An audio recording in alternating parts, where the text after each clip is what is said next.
하나님의 은혜라는 제목으로 말씀 전해 주시겠습니다. 네, 하나님의 은혜가 우리의 삶 가운데 가득하길 간절히 소망합니다. 창세기 3장에서 아담과 하와의 불순종 이후 창세기 11장의 바벨탑 사건까지를 보면 인간이 자기의 힘으로 안전을 얻으려는 모든 노력은 실패로 끝났으며 앞으로도 도저히 성공할 수 없다는 것을 우리에게 알려주고 있습니다. 이런 상황 속에서 창세기 12장의 아브라함 언약은 하나님이 인간의 구원 문제에 개입했음을 알리는 신호입니다. 하나님의 개입은 희망이 없는 상태에 놓인 인간에게 주어진 참 희망이었습니다. 오늘 함께 살펴볼 창세기 15장에서 하나님께서는 또다시 아브라함과 언약을 맺고 있습니다. 하나님은 아브라함과 총 5번의 언약을 맺고 하시는데 오늘 하나님께서 아브라함과 맺은 언약은 3번째 언약입니다. 이 15장의 언약은 하나님의 구원 계시의 큰 그림이기도 하며 예수 그리스도의 십자가의 사건을 잘 드러내고 있습니다. 창세기 15장은 하나님이 아브라함에게 말을 걸어오시는 장면으로 시작하고 있습니다. 우리 1절 말씀 우리 함께 읽어보도록 하겠습니다. 함께 읽겠습니다. 시작.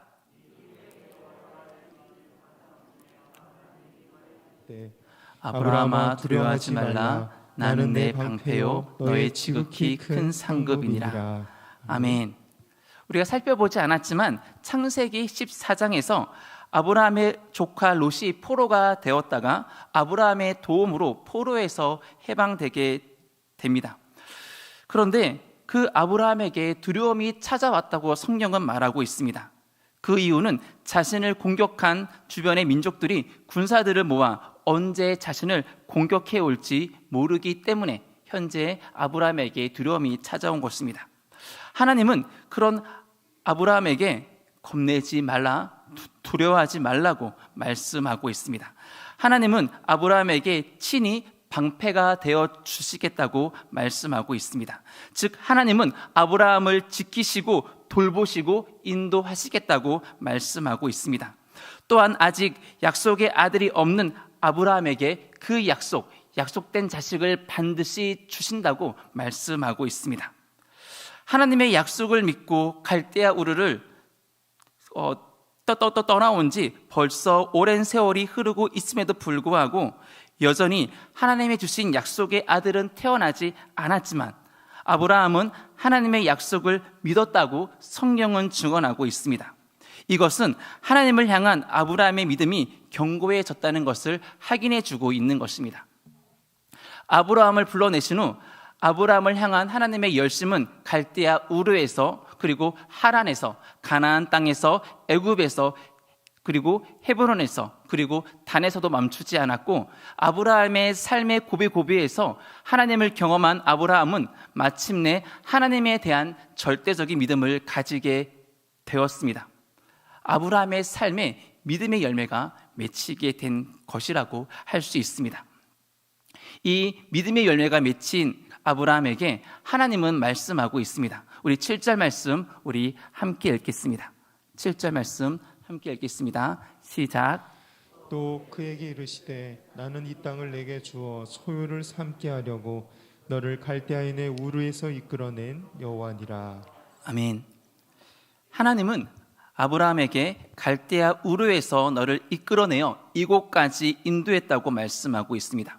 또한 하나님은 지난번에 약속대로 이 땅을 아브라함의 소유로 삼게 하시겠다고 말씀하고 있습니다. 이 같은 하나님의 말씀에 아브라함이 이렇게 반응하고 있습니다. 우리 8절 말씀도 함께 읽겠습니다. 우리 함께 읽겠습니다. 시작. 그가 이르시되 주 여호와여 내가 이 땅을 소유로 받을 것을 무엇으로 알리이까. 아멘. 지금 아브라함의 이 고백은 하나님을 의심하는 것이 아닙니다. 지금 아브라함은 하나님께 표적을 구하고 있습니다. 확실한 증표를 나에게 보여달라고 하나님께 간구하고 있는 것입니다. 이런 아브라함의 고백에 하나님이 응답하고 있습니다. 하나님은 아브라함에게 3년 된 암소, 3년 된 암염소, 3년 된 순약, 그리고 산비둘기, 그리고 집비둘기 새끼를 준비한 후에 비둘기를 제외한 모든 재물을 쪼개어서 벌려놓으라고 말씀하고 있습니다. 아브라함은 그렇게 순종하고요. 아브라함은 새들이 재물을 먹으려고 하면 새들을 쫓아내기를 반복하던 중에 해는 서쪽 하늘을 향해 서서히 지고 있었으며, 그때 하나님은 아브라함을 깊은 잠에 빠지게 하시고 또한 큰 흑암과 두려움이 아브라함에게 임하면서 하나님의 음성이 아브라함에게 들려졌다고 말씀하고 있습니다. 우리 13절에서 16절 말씀 우리 함께 읽어보도록 하겠습니다. 우리 한 절 한 절 읽도록 하겠습니다. 저부터 읽겠습니다. 여호와께서 아브라함에게 이르시되 너는 반드시 알라. 내 자손이 이방에서 객이 되어 그들을 섬기겠고 그들은 400년 동안 내 자손을 괴롭히리니 그들이 섬기는 나라를 내가 징벌할지며 그 후에 내 자손이 큰 재물을 이끌고 나오리라. 너는 장수하다가 평안히 조상에게로 돌아가 장사될 것이요 내 자손은 4대 만에 이 땅으로 돌아오리니 이는 아모리 족속의 죄악이 아직 가득 차지 아니함이니라 하시더니. 아멘. 이 세 번째 아브라함의 언약을 살펴보면 이상한 점이 있습니다. 왜 하나님은 아브라함에게 암소와 암염소, 순양을 그리고 사면낸 것을 준비하게 했을까요? 왜 산비둘기와 집비둘기를 요구하고 있으며 왜 비둘기를 제외한 준비된 모든 재물들을 중간을 쪼개서 벌려놓게 했을까요? 이것을 이해하기 위해서는 고대 중동 지역의 문화를 이해해야 합니다. 20세기 중반 영국의 고고학자들이 발굴한 청동기 시대의 도시국가인 알라라크와 마리에서 만든 토판을 보면 어떤 우월한 자가 어린 양이나 양들을 죽여서 맹세를 보증했다는 기록이 있습니다. 이 마리 토판과 알라라크 토판에서 짐승을 죽이는 행위는 죄악을 맺는 의식의 일부라고 합니다. 또한 쪼갠 희생제물 사이로 걷는 것은 땅에 대한 언약의 약속 및 약속을 어긴 편에서 내려지는 저주를 규정하는 상식적인 행동이기도 합니다. 즉 언약을 지키지 않을 경우 언약을 지키지 않은 상대방은 짐승이 쪼개진 것처럼 죽게 된다는 것을 의미하는 것이죠. 고대 중동 지역에서 이 언약을 저주 언약 혹은 저주 서약이라고 했습니다. 창세기 15장에서 하나님과 아브라함이 맺은 언약도 고대 중동의 계약 조문의 형식과 비슷합니다. 언약을 맺다라는 말은 히브리어로 보면 카라트 베레트인데 카라테의 뜻은 이렇게 쪼개다는 의미가 있고요. 베레트의 뜻은 언약이라는 뜻이 있습니다. 따라서 언약을 맺다의 히브리식 표현은 언약을 쪼개다라는 표현이 될 수가 있는 것입니다. 창세기 15장 18절에 이렇게 말씀하고 있습니다. 우리 함께 읽겠습니다. 시작, 함께 읽겠습니다. 그날에 여호와께서 아브라함과 더불어 언약을 세워 이르시되 내가 이 땅을 애국 강에서부터 그 큰 강 유브라데까지 내 자손에게 주노니. 아멘. 오늘 말씀을 보면 아브라함과 더불어 언약을 세웠다라고 말씀하고 있습니다. 세웠다라고 하는 표현이 바로 히브리어로 보면 카라트, 언약을 쪼개다고 이야기하고 있는 것입니다. 언약을 맺는다는 표현은 창세기 15장에서 짐승들의 중간을 쪼개어 마주 대하여 놓는 것과 연관이 있습니다. 그런데 아브라함과 하나님이 맺은 언약은 비록 고대 중동의 조약문과 비슷하지만 결정적으로 다른 점이 있습니다. 이 차이가 바로 아브라함 언약의 독특성이라고 할 수가 있는데 우리 창세기 15장 17절 말씀 우리 함께 읽겠습니다. 함께 읽겠습니다. 해가 져서 어두울 때 연기 나는 화로가 보이며 타는 횃불이 쪼갠 고기 사이로 지나더라. 아멘. 해가 져서 어두울 때 연기 나는 화로가 보이며 타는 횃불이 쪼갠 고기 사이로 지나갔다고 말씀하고 있습니다. 우리가 읽고 있는 성경 말씀에서 구약에서는 연기와 타는 횃불은 하나님의 인재를 상징하고 있습니다. 이 타는 횃불이 쪼갠 고기 사이로 지나간다는 것은 하나님이 스스로 저주 서약의 의식에 참여한 것입니다. 쪼갠 고기 사이로 지나간 하나님은 언약에 매이게 되었고 그 결과 하나님은 아브라함과 맺은 언약을 끝까지 지키고 언약이 깨질 경우 죽음으로써 책임을 지겠다는 성실의 의무가 하나님께 주어지게 된 것이라고 할 수 있습니다. 타는 횃불이 쪼갠 고기 사이로 지나간 후 기대되는 다음 장면은 무엇일까요? 어쩌면 다음 장면은 아브라함이 쪼갠 고기 사이로 지나가는 것이라 할 수 있습니다. 그런데 언약의 다른 당사자인 아브라함은 쪼갠 고기 사이로 지나가지 않습니다. 하나님도 아브라함에게 쪼갠 고기 사이로 지나오라고 말씀하지 않으시고 강요하지 않습니다. 오히려 하나님은 아브라함을 깊은 잠에 빠지고 하고 있습니다. 언약을 맺을 때, 조약을 맺을 때에는 언약의 당사자들이 모두 참여해야만 그 언약과 조약은 유효합니다. 기업과 기업이 계약을 맺을 때에도, 혼인신고를 할 때에도 당사자들의 친필 사인은 절대적으로 필요합니다. 만일 조약문에, 계약서에 사인하지 않으면 그 조약과 계약은 휴지 조각에 불과합니다. 그런데 오늘 하나님과 아브라함이 언약을 맺을 때에는 하나님 혼자 자신만 참여하고 있습니다. 즉 아브라함과 하나님이 맺은 이 언약에서 하나님은 저주 서약에 참여하고 있지만 아브라함은 저주 서약에 참여하지 않았습니다. 하나님만 자신의 서명란에 사인을 하고 아브라함은 자신의 서명란에 사인을 하지 않는 이상한 언약이 오늘의 아브라함 언약이라 할 수 있습니다. 그렇다면 하나님과 아브라함이 맺은 언약이 무효할까요? 유효할까요? 언약은 유효합니다.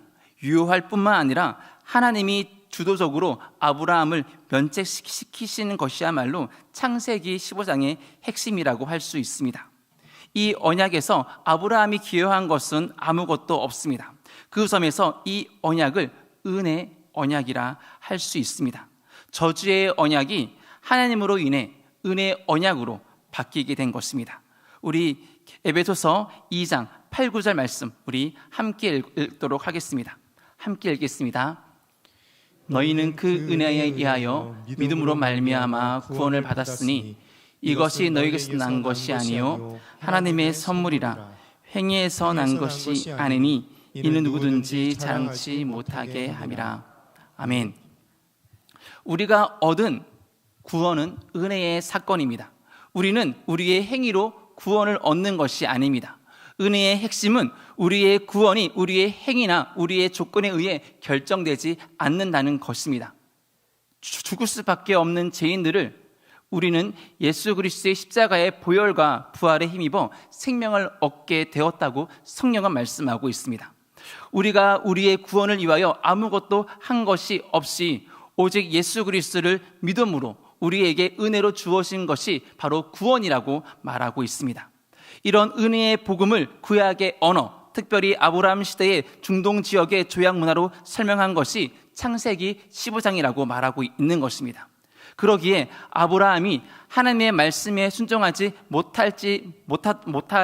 못한다고 한다 할지라도 하나님은 아브라함을 지키시고 돌보시고 인도하시겠다고 말씀하고 있습니다. 비록 아브라함의 언약이 하나님 때문에 깨질 가능성은 전혀 없지만 아브라함이 언약을 위반했을 때 그 언약은 어떻게 될까요? 결론은 명확합니다. 아브라함이 언약을 깨트리게 되면 언약 준수의 책임은 오롯이 쪼갠 고기 사이로 지나가신 하나님께만 있습니다. 그러기에 이 언약이 위반되면, 이 언약이 깨어지게 되면 하나님께서 책임을 진다고 말씀하고 있습니다. 그래서 이 언약은 우리 언약이 아니라 내 언약이라고 말씀하고 있습니다. 하나님이 주도적으로 이끌어가는 언약이기에 창세기 15장 이후 아브라함과 다윗과 그리고 구약의 수많은 선지자들과 맺은 모든 언약은 우리 언약이 아니라 하나님은 내 언약이라고 말씀하고 있죠. 내 언약이라는 용어는 창세기 17장을 보면 총 9번이나 사용되고 있습니다. 그렇다면 하나님께서 아브라함과 맺은 이 언약을 우리 언약이 아닌 내 언약이라고 부른 이유는 무엇일까요? 당연히 쪼갠 고기 사이로 하나님만 지나갔기 때문에 내 언약이라 할 수 있습니다. 아브라함은 지나가지 않았습니다. 아브라함의 언약은 하나님과 아브라함 사이에 맺은 언약이지만 언약 준수의 책임은 오로지 하나님에게만 있었기 때문에 우리 언약이 아니라 내 언약이라 할 수 있습니다.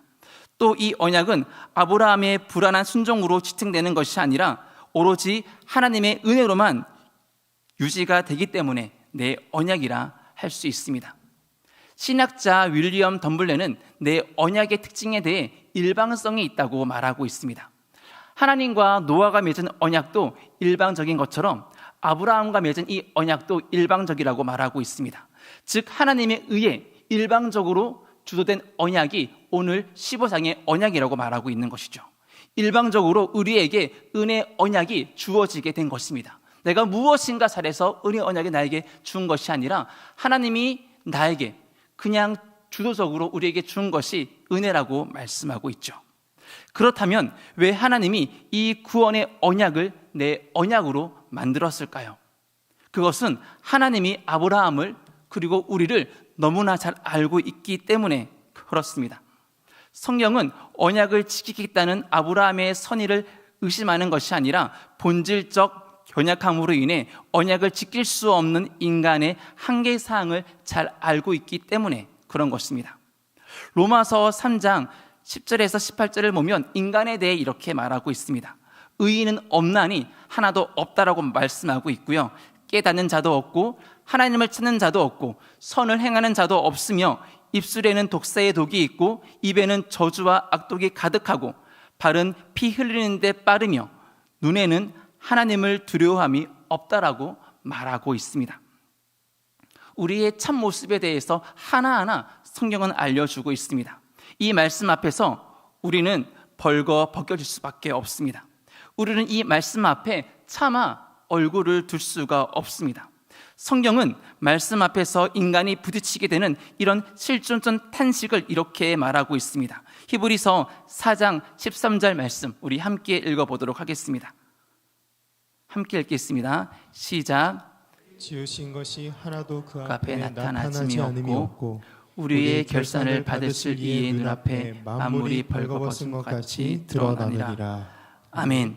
우리는 하나님 앞에서 우리의 모습이 하나하나 다 드러난다고 말씀하고 있습니다.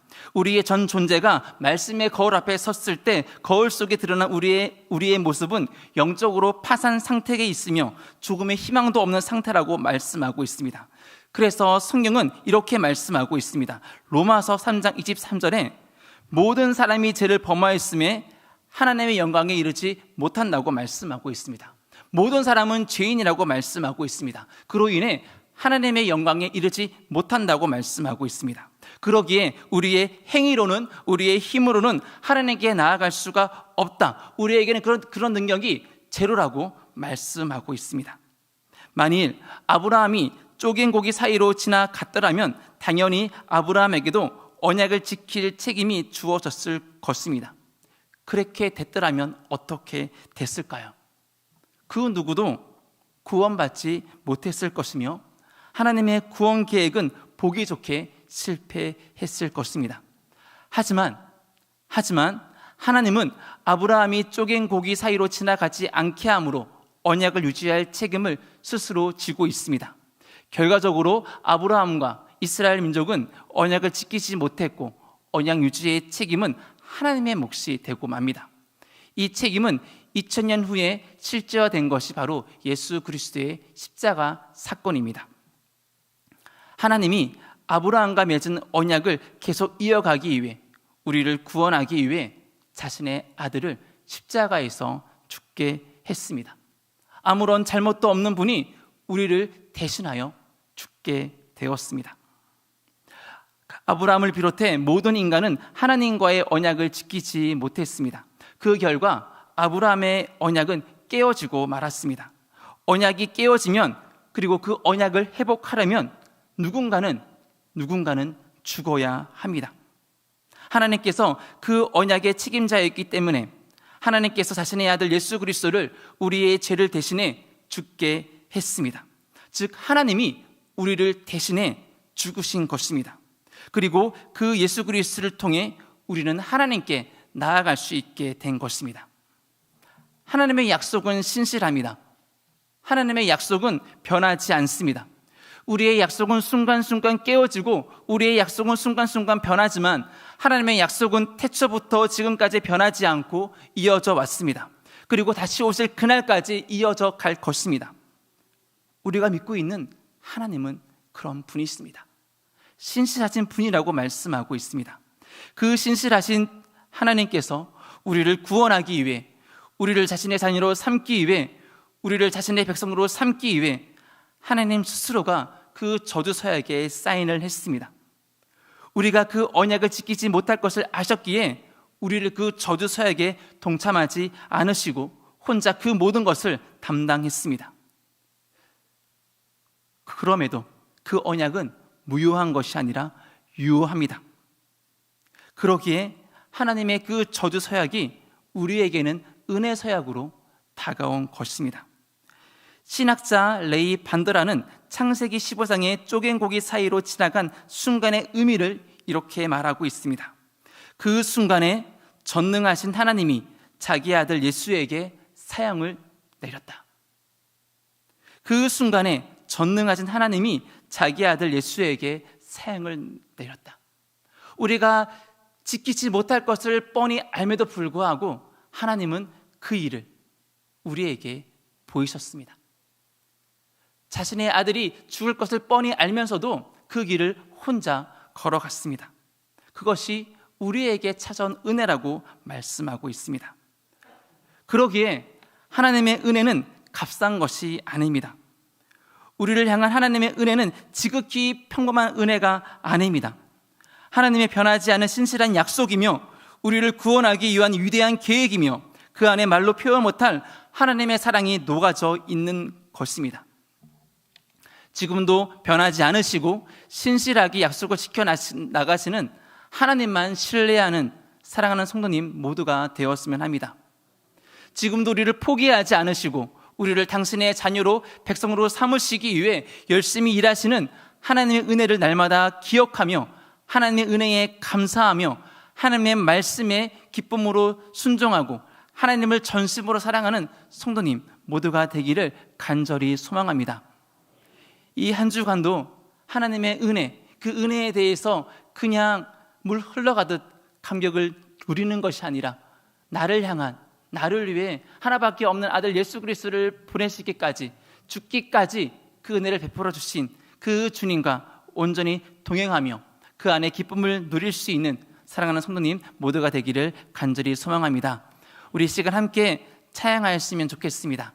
하나님의 은혜로 함께 찬양하도록 하겠습니다.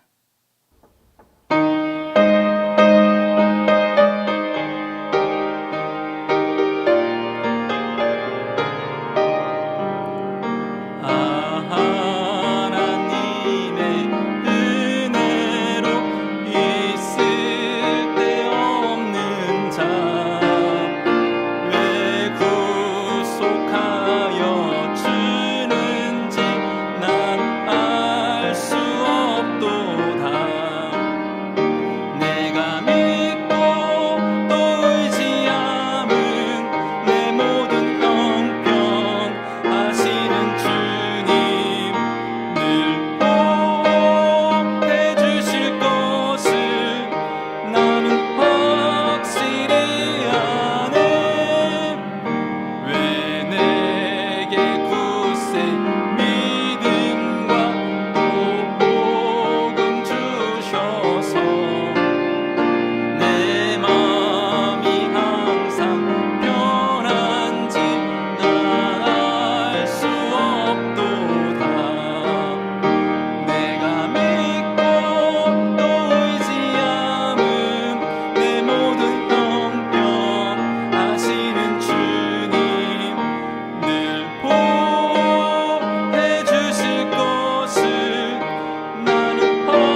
우리가 방금 들은 말씀을 기억하며 방금 부른 찬양을 기억하며 함께 기도하며 나아가도록 하겠습니다. 하나님께서 우리에게 베푸신 은혜를 기억하며 감사함으로 거룩하게 살아가게 하옵소서. 아멘. 둘, 태초부터 지금까지 우리를 향해 쉬지 않고 일하시는 하나님의 열심을 잊지 않게 하옵소서. 아멘. 우리 이 시간 주여 은혜를 주옵소서, 주여 은혜를 주옵소서 두 번 외치고 오늘 말씀을 가지고 함께 기도하도록 하겠습니다. 주여 은혜를 주옵소서, 주여 은혜를 주옵소서. 하나님 감사합니다. 우리와 함께 하시는 주님, 하나님의 은혜와 하나님의 사랑이 우리 가운데 있습니다. 그 사랑이 우리를 회복시켰고 그 은혜가 우리를 변화시켰습니다. 하나님 그 사랑에 그 은혜에 감격하게 하시고 잊지 않게 하시고 나를 향한 주님의 사랑과 나를 향한 주님의 그 은혜에 반응할 수 있도록 인도하여 주십시오. 나를 위해 하나밖에 없는 아들 예수 그리스도를 죽시기까지 그 사역에 참여하신 하나님의 사랑이 우리에게 그냥 아무렇지 않게 다가오는 것이 아니라 감격으로 다가오게 하시고 은혜로 다가올 수 있도록 인도하시며 그 앞에 살아갈 수 있도록 인도하여 주십시오. 주님 다스리시고 주님 이끄시며 그 앞에 그의 살아가도록 이끄시고 그때부터 지금까지 일하시는 주님, 나를 위해 일하시는 그 주님, 그 은혜의 사랑에 기억하며 반응하며 오늘도 내일도 거룩하게 정결하게 살아갈 수 있도록 인도하여 주십시오. 주님 감사합니다. 인도하여 주십시오. 하나님 아버지 감사합니다. 하나님의 우리를 향한 열심이, 하나님의 우리를 향한 은혜가 있기에 우리가 여기 이 자리에 있습니다. 하나님의 한량없는 은혜가 아브라함에게 향하였듯이 오늘을 살아가고 있는 우리에게도 분명히 있습니다. 또한 십자가 위에서 말로 형용할 수 없는 하나님의 사랑과 은혜가 우리에게 나타내 보이셨습니다. 그 사랑과 은혜를 날마다 기억하게 하시고 하나님의 은혜를 받은 자로서 하나님과 함께 동행하며 하나님의 말씀에 순종하며 하나님께 전심으로 감사하며 살아가는 자가 될 수 있도록 인도하여 주십시오. 오늘도 우리와 함께 하시는 하나님을 찬양하며 예수 그리스도의 이름으로 기도드립니다. 아멘.